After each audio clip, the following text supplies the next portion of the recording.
a hard choice you'll face in the near future. It might be between two careers, artist and accountant, or places to live, the city or the country, or even between two people to marry. You could marry Betty, or you could marry Lolita.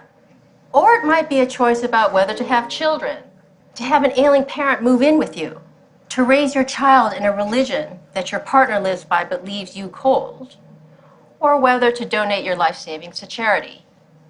Chances are the hard choice you thought of was something big, something momentous, something that matters to you. Hard choices seem to be occasions for agonizing, hand-wringing, the gnashing of teeth. But I think we've misunderstood hard choices and the role they play in our lives. Understanding hard choices uncovers a hidden power each of us possesses. What makes a choice hard is the way the alternatives relate. In an easy choice, one alternative is better than the other. In a hard choice, one alternative is better in some ways, the other alternative is better in other ways, and neither is better than the other overall. You agonize over whether to stay in your current job in the city or uproot your life for more challenging work in the country because staying is better in some ways, moving is better in others, and neither is better than the other overall. We shouldn't think that all hard choices are big. Let's say you're deciding what to have for breakfast. You could have high-fiber brand cereal or a chocolate donut. Suppose what matters in the choice is tastiness and healthfulness. The cereal is better for you, the donut tastes way better, but neither is better than the other overall, a hard choice. Realizing that small choices can also be hard may make big hard choices seem less intractable. After all, we managed to figure out what to have for breakfast, so maybe we can figure out whether to stay in the city or uproot for the new job in the country.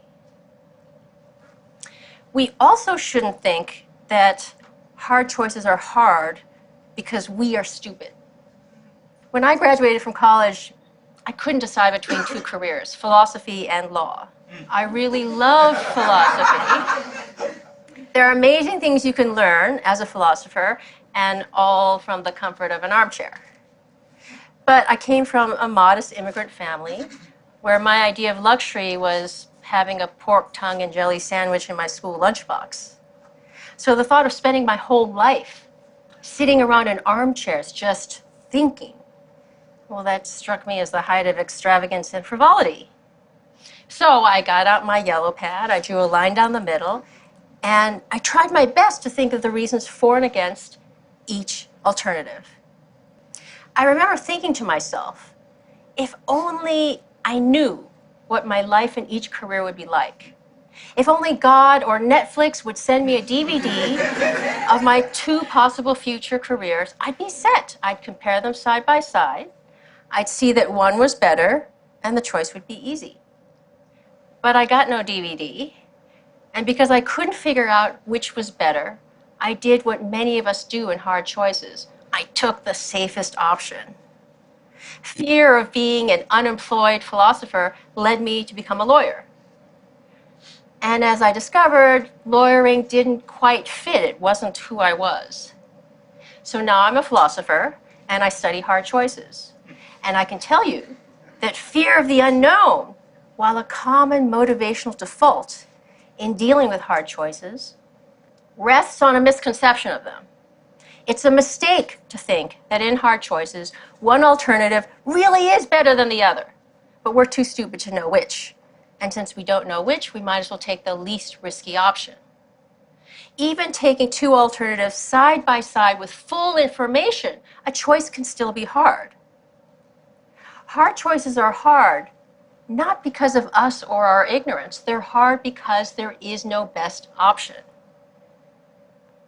Now, if there's no best option, if the scales don't tip in favor of one alternative over another, then surely the alternatives must be equally good. So maybe the right thing to say in hard choices is that they're between equally good options. But that can't be right. If alternatives are equally good, you should just flip a coin between them. And it seems a mistake to think, here's how you should decide between careers, places to live, people to marry, flip a coin. There's another reason for thinking that hard choices aren't choices between equally good options. Suppose you have a choice between two jobs. You could be an investment banker or a graphic artist. There are a variety of things that matter in such a choice, like the excitement of the work, achieving financial security, having time to raise a family, and so on. Maybe the artist career puts you on the cutting edge of new forms of pictorial expression. Maybe the banking career puts you on the cutting edge of new forms of financial manipulation.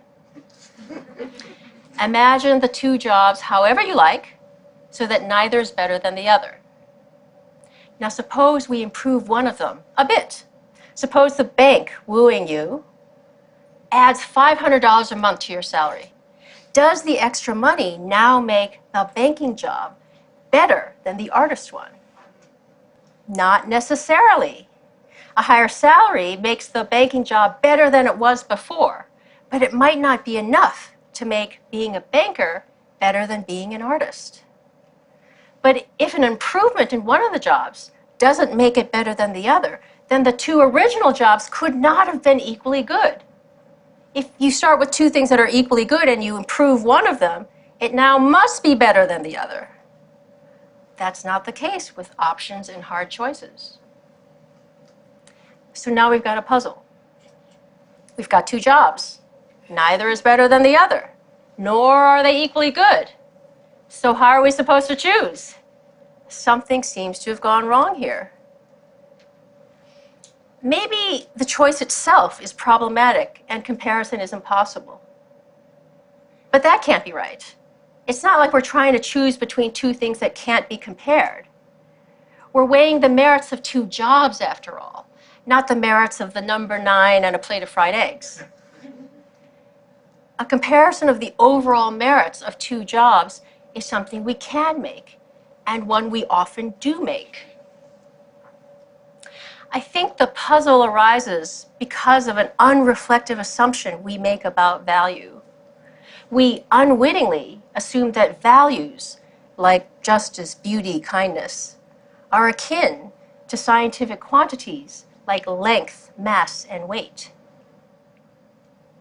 Take any comparative question not involving value, such as which of two suitcases is heavier? There are only 3 possibilities.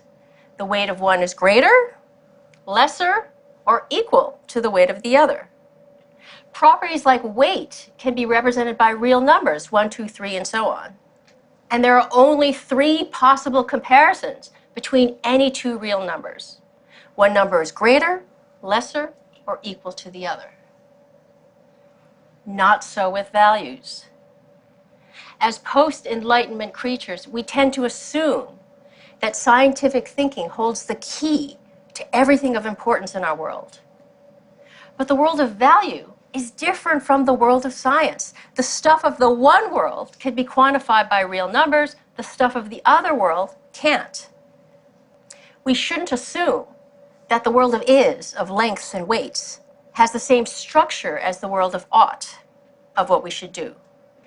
So if what matters to us, a child's delight, the love you have for your partner, can't be represented by real numbers, then there's no reason to believe that in choice there are only 3 possibilities, that one alternative is better, worse, or equal to the other.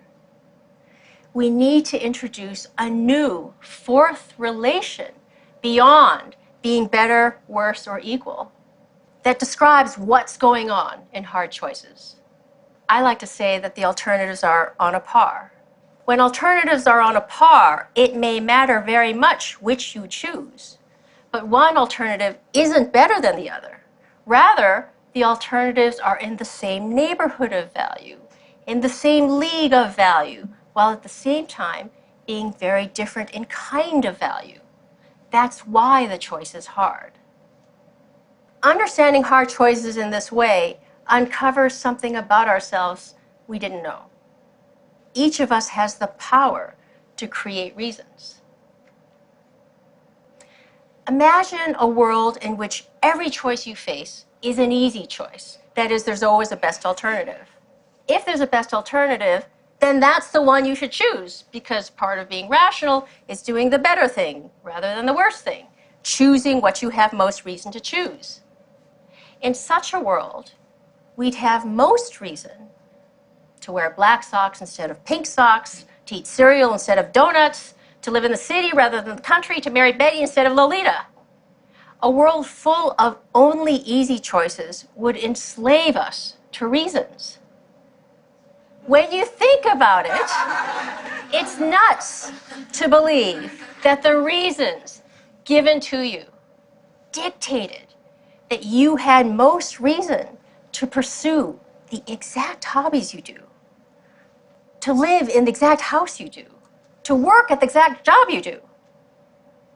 Instead, you faced alternatives that were on a par, hard choices, and you made reasons for yourself to choose that hobby, that house, and that job.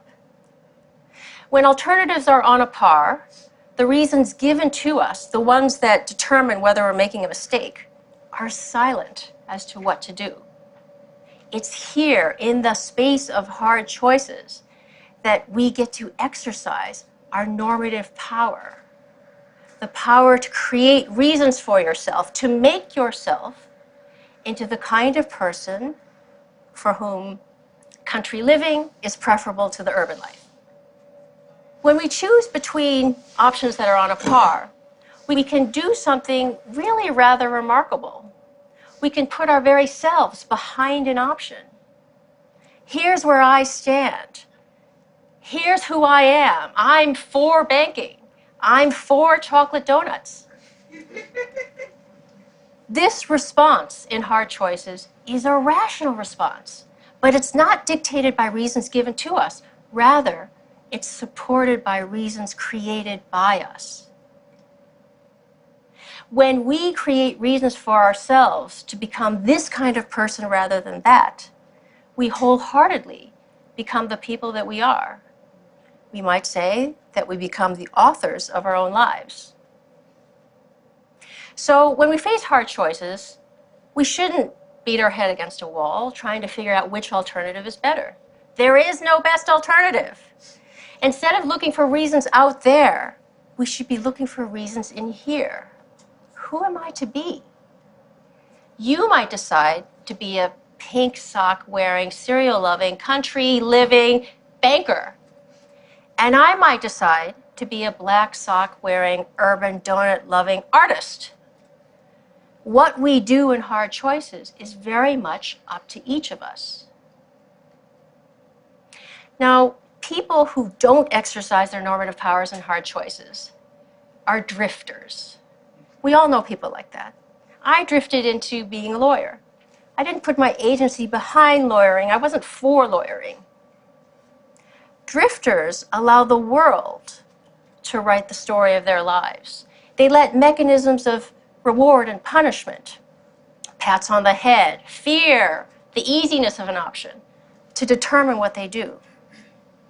So the lesson of hard choices: reflect on what you can put your agency behind, on what you can be for, and through hard choices, become that person.